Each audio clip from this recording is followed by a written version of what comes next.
Hi எல்லாருக்கும் வணக்கம். This is Rashmi. Welcome back to our channel living and loving. எல்லாரும் ஹெல்த்தியாகவும் ஹாப்பியாகவும் இருக்கீங்கன்னு நம்புகிறேன். லாஸ்ட் சண்டே மார்னிங் தனிஷாக்கு கோச்சிங் இல்லை, ஸோ ரிலாக்ஸ்டாக எழுந்திரிச்சு நாங்கள் 4 பேர் கிளம்பி பெங்களூருக்கு போயிட்டுருக்கோம். அம்மா, அப்பா, தம்பி, திவ்யா, ரியூ அவங்க எல்லாருமே இன்னொரு காரில் வந்துட்டுருக்காங்க. ஆர்டிசன்ஸ் பியர் வில்லேஜ் அப்படின்ற ப்ரூவரிக்கு தான் நாங்கள் லஞ்சுக்கு போயிருந்தோம். 2 நாளுக்கு முன்னாடியே டேபிள்லாம் புக் பண்ணி வச்சுட்டோம், இந்த சண்டே வந்து போகலான்ட்டு பிளான் பண்ணிட்டு. இது வந்து ஏப்ரலில் நடந்த அம்மா அண்ட் தம்பியோட பர்த்டே ட்ரீட். ஆக்சுவலி அப்போவே கொடுக்க வேண்டியது, பட் தம்பிக்கு கையில் அடிபட்டுருச்சு. அதுக்கு அடுத்தது பார்த்தீங்கன்னா நான் வந்து சுடுபால் ஊற்றிக்கிட்டேன். ஸோ இப்படியே ஏதோ ஒன்று மாற்றி மாற்றி இருந்ததால் போக முடியாமல் போயிடுச்சு. அண்ட் பெங்களூரில் வாரத்துக்கு ஒரு நாள் ஏதாவது ஒரு ரெஸ்டாரண்ட், ப்ரூவரி ஓப்பன் ஆகிட்டே இருக்குது புதுசு புதுசாக. அண்ட் இதெல்லாம் எக்ஸ்ப்ளோர் பண்ணுறதுக்கு பர்த்டேஸ், ஆனிவர்சரிஸ் இதெல்லாம் ஒரு சாக்கு வச்சுட்டு ஒன்று ஒன்றா ட்ரை பண்ண வேண்டியதுதான். போனோடனே ரியோ என்கிட்ட வந்துட்டா. ரொம்ப நாள் ஆச்சு நானும் அவளை பார்த்து, அவளும் என்னை பார்த்து ரொம்ப நாள் ஆச்சு. இந்த இடம் வந்து சர்ஜாப்பூர் ரோட்டில் இருக்குது அண்ட் ஆம்பியன்ஸும் நல்லா இருந்துச்சு, ஃபுட் ரொம்பவே நல்லா இருந்துச்சு. அண்ட் வீக்கெண்ட்ஸில் போகிறோன்னா கண்டிப்பாக டேபிள் புக் பண்ணிட்டு தான் போகணும். ஏன்னா நாங்கள் போகிறப்போ ஒரு டேபிள் கூட ஃப்ரீயாக இல்லை, எல்லாமே ஃபுல்லாக இருந்துச்சு. அண்ட் இந்த இடத்துல ஒரு முக்கியமான விஷயம் நடந்துச்சு, இதை பற்றி நான் கண்டிப்பாக சொல்லியே ஆகணும். இங்கே நின்று பேசிகிட்டு இருக்காரு பாருங்க, இவருக்கு வந்து இந்த ப்ரூவரி கூட டைப் இருக்குது போல இருக்கு. நாங்கள் வந்ததுலேருந்தே பார்த்தோம், இவர் எல்லா டேபிள் கிட்டேயும் போய் இந்த மாதிரி பேசிகிட்டு இருந்தார். ஸ்டார்டிங்கில் நாங்கள் என்ன நினச்சோன்னா, ஓகே இவங்க வந்து இந்த ப்ரூவரியோட ஓனராக இருக்கலாம், அதனால தான் எல்லா டேபிள் கிட்டேயும் வந்து போய் ஃபீட்பேக் கேட்குறாங்களோ என்னவோன்ட்டு. அண்ட் கடைசியாக எங்களோட டேபிளுக்கும் வந்தார். அப்போ தான் எங்களுக்கு தெரிஞ்சுது இவர் வந்து ஒரு மெஜிஷியன், இல்லைனா மைண்ட் ரீடர் அப்படின்றது கூட சொல்லலாம். அவரை பற்றி ஒரு பேசிக்கான இன்ஃபர்மேஷன் கொடுத்துட்டு அப்படியே விளையாடலாம் அப்படின்ட்டு ஸ்டார்ட் பண்ணார். ஃபர்ஸ்ட் வந்து ஷையு கிட்ட தான் ஸ்டார்ட் பண்ணார். இண்டோர் கேம்ஸ் லைக் லூடோ இதெல்லாம் விளையாடுறப்ப நம்ம கிட்ட டைஸ் இருக்கும்ல, அந்த டைஸ் வச்சு ஸ்டார்ட் பண்ணாரு. ஷையு கிட்ட அந்த டைஸை கொடுத்துட்டு நீ வந்து ஏதாவது ஒரு நம்பரை செலக்ட் பண்ணிக்கலாம் அண்ட் அதை க்ளோஸ் பண்ணி வச்சுக்கலாம் அப்படின்ட்டு சொன்னாரு. அண்ட் அந்த நம்பரை கெஸ் பண்றது அவரோட வேலை. அவர் பார்த்தீங்கன்னா ஷையு வச்சிருந்த நம்பரை கரெக்டாக கெஸ் பண்ணிட்டாரு. இதுதான் எங்களுக்கு ஃபர்ஸ்ட் ஷாக். ஏன்னா ஷையு அந்த நம்பரை க்ளோஸ் பண்ணி வைக்கிறப்ப எங்க எல்லாரையும் அந்த ஆப்போசிட் சைட் திரும்பிக்க சொன்னாரு, அவரும் திரும்பிக்கிட்டாரு. அப்புறம் எப்படி கெஸ் பண்ணாரு அப்படின்னு நாங்கள் யோசிக்கிறப்ப அவர் வந்து சொன்னாரு. ஸோ ஷையு கிட்ட கெஸ் பண்றப்ப அவர் என்ன பண்ணாருன்னா, இந்த டைஸ்ல வந்து 1 to 6 நம்பர் இருக்கும் இல்லையா? ஸோ அந்த மாதிரி 1, 2, 3, 4, 5, 6 அப்படின்ட்டு நம்பரை சொல்றாரு. ஸோ அவர் வந்து அந்த நம்பரை சொல்றப்ப ஷையுவோட ரியாக்ஷன் வந்து எப்படி இருக்கு அப்படின்றத வச்சு அவர் கண்டுபிடிச்சாரு. அவர் என்ன சொன்னார்னா, ஷையு வந்து கரெக்டாக 4 அப்படின்ற நம்பர் அவர் சொல்றப்ப ஷையுவோட ஃபேஸில் வந்து லைட்டாக ஒரு டிஃப்ரென்ஸ் தெரிஞ்சிச்சு. ஸோ அதை வச்சு கண்டுபிடிச்சேன்னு சொன்னார். அடுத்து எங்கள் அம்மா கிட்டேயும் இதே கேம் விளையாண்டாரு. எங்கள் அம்மா வந்து கொஞ்சம் உஷாரா, ஓகே ஃபேஸில் தானே ரியாக்ஷன் கண்டுபிடிக்கிறாரு அப்படின்ட்டு எந்த ஒரு ஃபேஷியல் ரியாக்ஷனுமே கொடுக்கல. ஆனாலும் மம்மி எடுத்து வச்சிருந்த நம்பரை அவர் கரெக்டாக கெஸ் பண்ணிட்டாரு. அவர் எப்படி கெஸ் பண்ணாரு அப்படின்றதையும் சொன்னார். இந்த மாதிரி அவங்க ஃபேஸில் எந்த ரியாக்ஷனுமே கொடுக்கல. ஸோ மம்மி எடுத்து வச்சிருந்த நம்பர் பார்த்தீங்கன்னா 6. ஸோ 1, 2, 3, 4, 5, 6ன்னு சொல்கிறப்ப அந்த 6ன்னு சொல்கிறப்ப மம்மி வந்து என்ன பண்ணியிருக்காங்க, ஒரு கை மேலே ஒரு கை வச்சுருக்காங்க.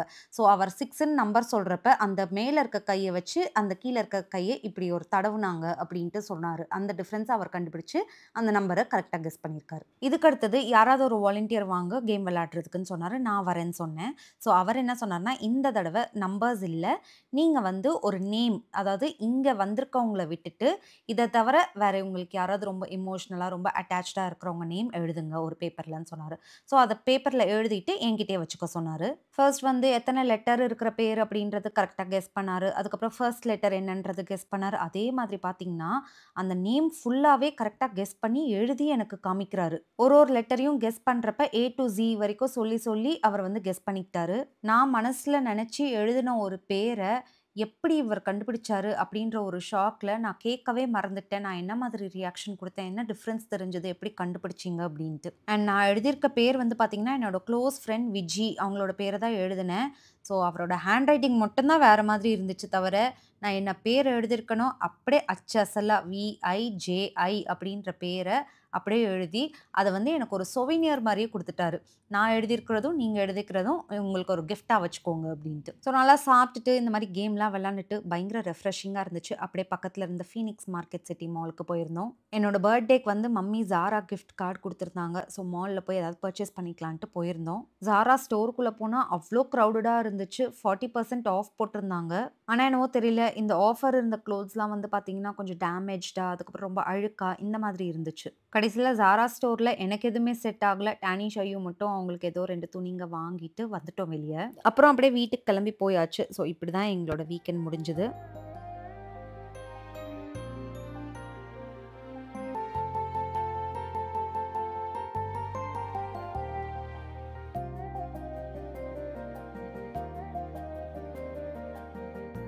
மண்டே, டியூஸ்டே 2 நாளும் கம்ப்ளீட்டா ஒர்க் ஷாப்ல தான் இருந்தேன். ஏன்னா ஸ்கின் கேர் ப்ராடக்ட்ஸோட ஆர்டர்ஸ்லாம் நெறையா இருந்துச்சு. சாப்பிட்றதுக்கு, தூங்குறதுக்கு மட்டும் தான் மேல வந்தேன். வெட்னஸ்டே அன்னைக்கு ஃபர்ஸ்ட் ஹால்ஃப் ஃபுல்லா ஒர்க் ஷாப்ல வேலைய முடிச்சுட்டு, செகண்ட் ஹால்ஃப்க்கு கிச்சனுக்கு வந்துட்டேன். ஏன்னா சிவா ப்ரான்ஸ் வாங்கிட்டு வந்திருந்தாரு. ப்ரான்ஸ் கிரேவி செய்ய போறேன். அதனுடைய ரெசிபியும் ஷேர் பண்றேன்.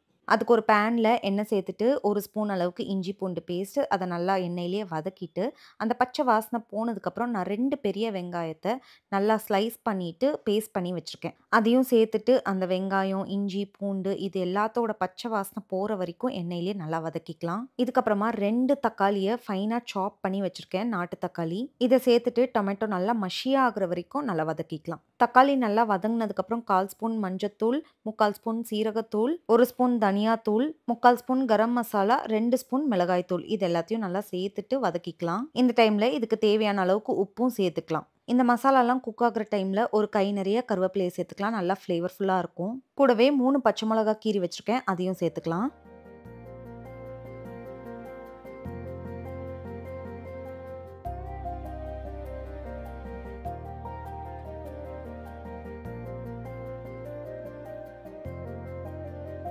மசாலா நல்லா குக் ஆனதுக்கப்புறம் க்ளீன் பண்ணி வச்சிருக்க 3/4 கிலோ ப்ரான்ஸையும் சேர்த்துக்கிறேன். இந்த ப்ரான்ஸை க்ளீன் பண்ணுறப்ப இதுக்கு நடுவில் வந்து பார்த்தீங்கன்னா ஒரு பிளாக் கலரில் ஒரு நரம்பு மாதிரி இருக்கும். அதை கண்டிப்பாக ரிமூவ் பண்ணணும். அதையோடய சேர்த்து நம்ம சமைக்கக்கூடாது. இதை வந்து எப்படி ரிமூவ் பண்ணணுன்றது கரெக்டாக எனக்கும் தெரியாது. என்னோட ஹவுஸ் ஹெல்ப் தான் அதை க்ளீன் பண்ணி கொடுத்தாங்க. இந்த ப்ரான்ஸை மசாலாவில் நல்லா பரட்டி விட்டுக்கலாம். இதுக்கப்புறம் இதுக்கு தேவையான அளவுக்கு தண்ணி, அதாவது நமக்கு கிரேவி எந்த அளவுக்கு வேணுமோ அந்த அளவுக்கு நம்ம பார்த்து தண்ணி சேர்த்துக்கலாம். நான் வந்து ரைஸுக்கு வச்சு இதை சாப்பிட போகிறதுனால தாராளமாகவே நல்லா தண்ணி சேர்த்துக்கிட்டேன். ஒரு தடவை நல்லா கலந்து விட்டுட்டு க்ளோஸ் பண்ணி குக் பண்ணிக்கலாம். சிம்ல வச்சு ஒரு 10 நிமிஷத்துக்கு குக் பண்ணா ப்ரான்ஸ் நல்லா வெந்துரும். 10 நிமிஷத்துக்கு அப்புறம் நீங்க ஓப்பன் பண்ணி பார்த்தா நல்லா எண்ணெய் பிரிஞ்சிருக்கும். இந்த டைம்ல நறுக்குன கொத்தமல்லியை சேர்த்துட்டா சூப்பரான ப்ரான் கிரேவி ரெடி.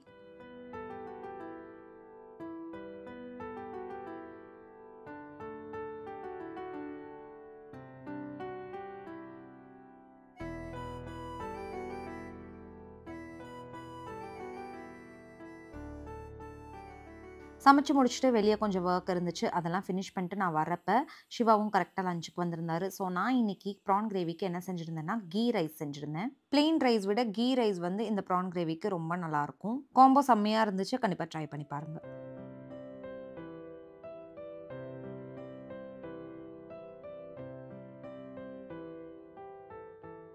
வ்ளாக் அப்படியே Thursday மார்னிங்க்கு கண்டினியூ ஆகுது. நான் ரீசென்ட்டா ஃப்ரிட்ஜ் ஸ்டோரேஜ் பாக்ஸ் வாங்கியிருந்தேன். அது ஒரு ஷார்ட்ஸில் கூட நான் ஷேர் பண்ணியிருந்தேன். இந்த பாக்ஸ் வந்து பார்த்தீங்கன்னா, நல்லா பெருசா இருக்கு அண்ட் உள்ளேயே பார்ட்டிஷன்ஸ் இருக்கு. இப்போ நம்ம குக் பண்ண ஸ்டார்ட் பண்றப்ப நான் யூசுவலா என்ன பண்ணுவேன்னா, கருவேப்பிலை, கொத்தமல்லி, புதினா, பச்சை மிளகா இதெல்லாம் தனித்தனி பாக்ஸ்ல போட்டு வச்சிருப்பேன். ஸோ ஃப்ரிட்ஜ்ல இருந்து எல்லா பாக்ஸையும் தூக்கிட்டு வந்து இந்த கவுண்டர் டாப்ல வைக்கணும். இன்கேஸ் ஏதாவது மறந்துட்டா திருப்பி போய் எடுக்கணும். இந்த மாதிரி இருக்கிறப்ப மார்னிங் முக்கியமா நம்ம அவசரமா பசங்களுக்குலாம் சமைச்சு குடுக்குறப்ப ரொம்பவே டென்ஷன் ஆகும். ஆனா இந்த பாக்ஸ் ரீப்ளேஸ் பண்ணதுலேருந்து எனக்கு ரொம்பவே கன்வீனியன்ட்டா இருக்குது யூஸ் பண்றதுக்கு. ஒரு பாக்ஸ் ஃபுல்லா இந்த கிரீன் ஐட்டம்ஸ் வச்சிருக்கேன். இன்னொரு பாக்ஸ்ல வேற வெஜிடபிள்ஸ்லாம் வச்சிருக்கேன். அண்ட் என்ன சமைக்கலான்ட்டு யோசிக்கிறப்ப ஃப்ரிட்ஜை திறந்து ஒரு பாக்ஸா ஓப்பன் பண்ண வேண்டியது தேவையில்ல. ஒரு 2 பாக்ஸ் ஓப்பன் பண்ணா அதுக்குள்ளேயே எல்லா வெஜிடபிள்ஸும் இருக்கும். டிசைட் பண்றதுக்கும் யூஸ் பண்றதுக்கும் ஈஸியா இருக்கு. நான் ஷார்ட்ஸ்ல இந்த வீடியோ போடுறப்ப இந்த லிங்க்கும் ஷேர் பண்ணியிருந்தேன். ஒரு சில பேர் லிங்க் ஓப்பன் ஆகலன்னு சொல்லியிருந்தீங்க. ஏன்றது எனக்கு தெரியல. இந்த லாங் வீடியோட டிஸ்கிரிப்ஷன்ல லிங்க் கொடுக்குறேன். ட்ரை பண்ணி பாருங்க.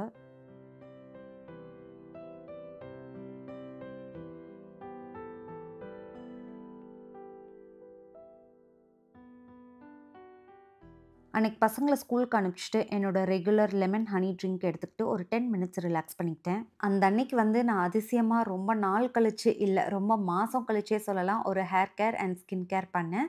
ஸோ அதை உங்களுக்கும் ஷேர் பண்றேன். ஒரு ஸ்டூப்பன்ல 1 1/2 கிளாஸ் அளவுக்கு தண்ணி எடுத்துட்டு, அதில 1 ஸ்பூன் ரைஸ் ஃப்ளோர் அரிசி மாவு சேர்த்துக்கிட்டேன். அது இந்த மாரி ஒரு பாயிலிங் ஸ்டேஜ்க்கு வந்ததுக்கப்புறம் ஸ்டவ்வ ஆஃப் பண்ணிட்டு, அத நல்லா கூல் டவுன் பண்ணிடலாம். இந்த மிக்ஸ்சர் கம்ப்ளீட்டா கூல் ஆனதுக்கப்புறம் ஒரு பவுல்ல ட்ரான்ஸ்ஃபர் பண்ணிட்டு, கூடவே அலோவேரா ஜெல் சேர்த்துக்கலாம். 1 ஸ்பூன் அளவுக்கு அலோவேரா ஜெல் அண்ட் 2 ஸ்பூன் அளவுக்கு ஆலிவ் ஆயில் ஆட் பண்ணிட்டு நல்லா மிக்ஸ் பண்ணிக்கலாம். இந்த மிக்ஸ்சர் வந்து பார்த்தீங்கன்னா, ஒரு சூப்பரான ஹோம்மேட் ஹேர் மாஸ்க். இந்த ஹேர் மாஸ்க்கோட பெனிஃபிட்ஸ் என்னென்னன்னு பார்த்தீங்கன்னா, ட்ரைனஸ், ஃப்ரிஸினஸ் இதெல்லாம் கம்மி பண்ணி நம்ம ஹேருக்கு நல்லா ஒரு சில்கி அண்ட் ஷைனி லுக் குடுக்கும். அண்ட் இது வந்து நம்ம ரூட்ஸ்லேருந்து டிப் ஆஃப் த ஹேர்ஸ் வரைக்கும் அப்ளை பண்ணலாம். எந்த விதமான டேமேஜும் ஆகாது நம்ம ஸ்கேல்ப்க்கோ இல்ல ஹேர்ஸ்க்கோ.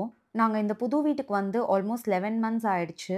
பழைய வீட்ல இருக்கிறப்ப 2 மந்த்ஸ்க்கு ஒன்ஸ் அட்லீஸ்ட் நான் வந்து ஒரு ஹேர் ஸ்பாக்கு போவேன் சலூனுக்கு. பட் இந்த புது வீடு வந்து கொஞ்சம் டவுன்ல இருந்து தூரமா இருக்கிறதுனால இதுக்காகன்ட்டு நான் கிளம்பி போறதே கிடையாது. ஸோ நான் ஹேர் ஸ்பா பண்ணியே 1 வருஷத்துக்கு மேல ஆகுதுன்னு நினைக்கிறேன். அண்ட் வீட்ல எந்த ஒரு ஹேர் கேரோ, ஸ்கின் கேரோ பண்றதே கிடையாது. எனக்கே அந்த டிஃபரன்ஸ் தெரிஞ்சது. என் ஹேர்ஸ் வந்து நல்லா இல்ல, ரொம்ப டீஹைட்ரேட்டடா இருக்கு அப்படின்ட்டு.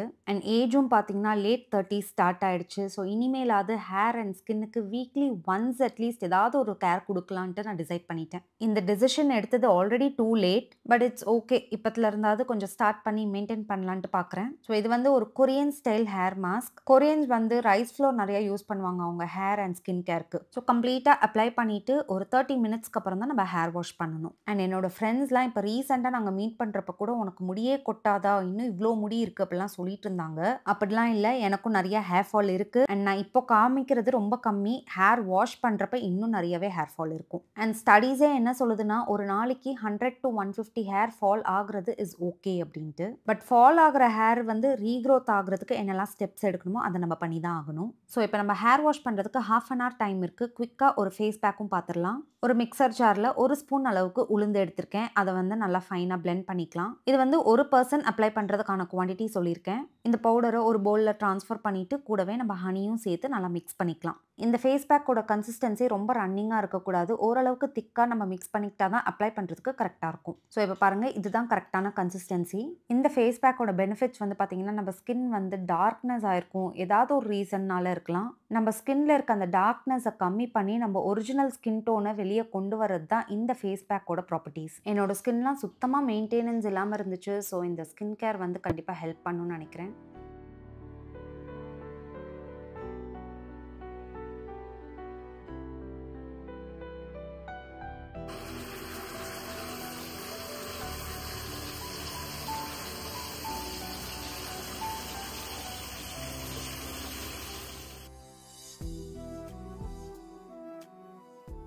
ஷவருக்கு அப்புறம் என்னோட ஸ்கின் பார்த்தீங்கன்னா ஃப்ரெஷ்ஷாக ஃபீல் பண்ணுறேன். என்னோட ஸ்கின் தொட்டு பார்க்குறப்பையும் நல்லா சாஃப்ட் அண்ட் சப்பிளாக தெரியுது. இன்ஸ்டண்ட்டாக ஒரு க்ளோ வந்த மாதிரி இருக்குது. ஆக்னி இருக்குது, அது வந்து பார்த்திங்கன்னா நம்ம வேறு ஃபேஸ் பேக் தான் போடணும். அதுக்கு ரீசன்ட் டேஸாக என்னோட வாட்டர் இன்டேக்லாம் ரொம்ப கம்மியாகிட்டு என் பாடியே டீஹைட்ரேட்டடாக இருந்தது. அதனால தான் இந்த ஆக்னி பிரச்சனைலாம் வந்திருக்குன்னு நினைக்கிறேன். அதெல்லாம் கொஞ்சம் சரி பண்ணணும். பட் அதர்வைஸ் இந்த ஃபேஸ் பேக்னால என்னோட ஸ்கின் ஃபீல்ஸ் குட். ஆல்சோ இந்த ஃபேஸ் பேக் பார்த்திங்கன்னா நம்ம ஃபேஸுக்கு மட்டும் இல்லை, நிறைய பேருக்கு நெக்கில் வந்து டார்க்னஸ் இருக்கும். அதுக்கப்புறம் இந்த கையில் எல்போலலாம் கூட டார்க்னஸ் இருக்குது இல்லைங்களா, அதுக்கெலாம் அப்ளை பண்ணால் கூட நல்ல ரிசல்ட் கொடுக்கும். வீக்லி ஒன்ஸ் கண்டிப்பாக இந்த ஃபேஸ் பேக் ட்ரை பண்ணலாம். இந்த மாதிரி ஸ்கின் மெயின்டைன் பண்ணுறதுக்குலாம் சலூனில் போய் ஃபேஷியல் பண்ணுற ஒரு ஆப்ஷன் இருக்குது. பட் அது என்னமோ தெரியல, இப்போன்ட்டு இல்லை, சின்ன வயசுலேருந்தே அது மேலே பெருசாக இன்ட்ரெஸ்ட் இல்லை. நான் இது வரைக்கும் எத்தனை வாட்டி என் லைஃப்பில் ஃபேஷியல் பண்ணியிருக்கேன் அப்படின்ட்டு விரல விட்டு எண்ணிடலாம். என் மொத்த லைஃப்லேயே ஒரு 4-5 வாட்டி பண்ணியிருப்பேன்னு நினைக்கிறேன். அதில் 2 வாட்டி என் கல்யாணத்தப்போ, இன்னும் 2 வாட்டி என் தம்பி கல்யாணத்தப்போ. ஸ்கின்னுக்காக வீட்டிலேருந்து சலூனுக்கு கிளம்பி போய் பண்ணிக்கிறதுக்கு அந்த பேஷன்ஸ் லெவல் இல்லை. ஹேர் மெயின்டெனன்ஸ்க்கு லைக் ஸ்பா, ஹேர் கட்டுக்கெலாம் கூட நான் சலூனுக்கு போவேன். பட் ஸ்கின் மெயின்டெனன்ஸ் பொறுத்த வரைக்கும் நான் கொஞ்சம் ரொம்ப வீக். பட் நான் ஆல்ரெடி சொன்ன மாதிரி வீடு வந்து கொஞ்சம் தூரமாக இருக்கிறதுனால இப்போலாம் ஹேர் கேருக்கு கூட நான் வந்து சலூனுக்கு போகிறது கிடையாது. இப்போது ரீசெண்டாக இந்த ட்ரிப்புக்கு போகிறதுக்கு முன்னாடி ஒரே ஒரு வாட்டி ஹேர் கட் பண்ணேன். ஸோ இது வந்து எனக்கு கிடைச்ச ஒரு நல்ல சான்ஸாக எடுத்துக்கிறேன். சலூனுக்கு போகிறது கிடையாது. ஸோ இனிமேல் வந்து வீட்டிலே ஹேர் அண்ட் ஸ்கின் கேர் பண்ணுவேன். அண்ட் நான் பண்ணுறப்பெல்லாம் உங்களுக்கும் ஷேர் பண்ணுறேன். ஸோ என்னோட ஹேர் வாஷ்க்கு அப்புறம் நல்லா ட்ரை பண்ணி ப்ரஷ் பண்ணதுக்கப்புறம் பாருங்கள், என்னோட ஹேர் வந்து அவ்வளோ சாஃப்ட் அண்ட் சில்கியாக இருக்குது. சும்மா பேச்சுக்கெலாம் சொல்லலை, முடிய தொட்டால் நிஜமாலுமே பஞ்சு மாதிரி இருக்குது. இந்த ஹேர் மாஸ்க் வந்து நிஜமாலுமே அவ்வளோ எஃபெக்டிவாக இருக்குது. கண்டிப்பாக ட்ரை பண்ணுங்கள்.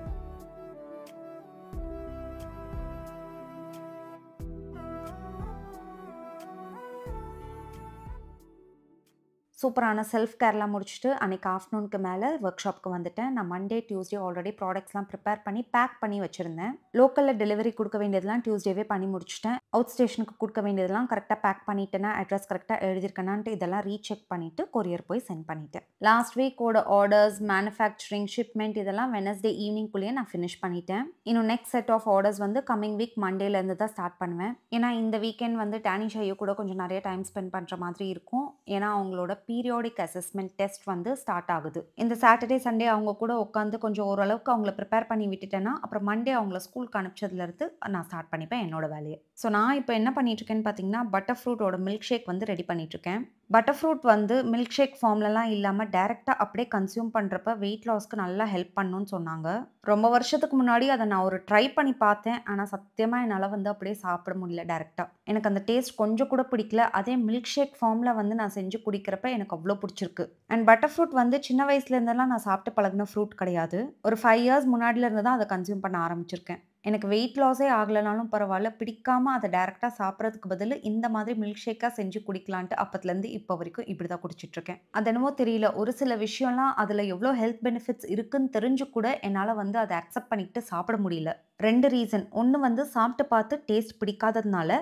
செகண்ட் ரீசன் இதுவரைக்கும் நான் சாப்பிட்டதே இல்ல and I don't want to give it a try. சில ஃபுட்ஸ்லாம் like papaya, dragon fruit, walnut, களி இதெல்லாம் நான் சாப்பிட்டதே கிடையாது. இதெல்லாம் சாப்பிட்டு பார்க்கணுன்ற அட்டெம்ப்ட் கூட நான் பண்ணது கிடையாது. களி மட்டும் நான் நினைக்கிறேன் கல்யாணம் ஆன புதுசுல சிவா ஃபோர்ஸ் பண்ணி எனக்கு ஊட்டி விட்டாரு. அந்த டேஸ்ட்ட கூட நான் ஃபீல் பண்ணாம அப்படியே போய் துப்பிட்டேன். அந்த அளவுக்கு ஸ்ட்ராங்கா இருக்கு என்னோட மைண்ட் செட். இதுவரைக்கும் மாறல. இனிமேலும் மாறுமா என்னன்றது தெரியல. அண்ட் இப்ப நான் சாப்பிட மாட்டேன்னு சொன்ன ஃபுட்ஸ் எல்லாம் என் பசங்கள ஃபோர்ஸ் பண்ணி சாப்பிட குடுத்துருவேன்.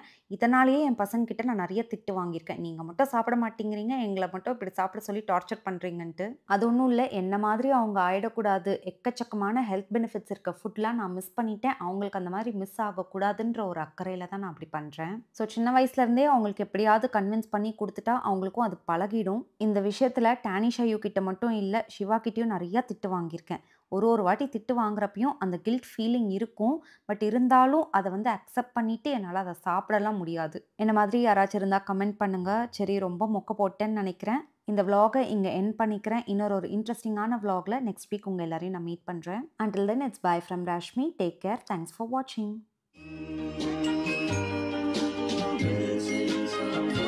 Missing someone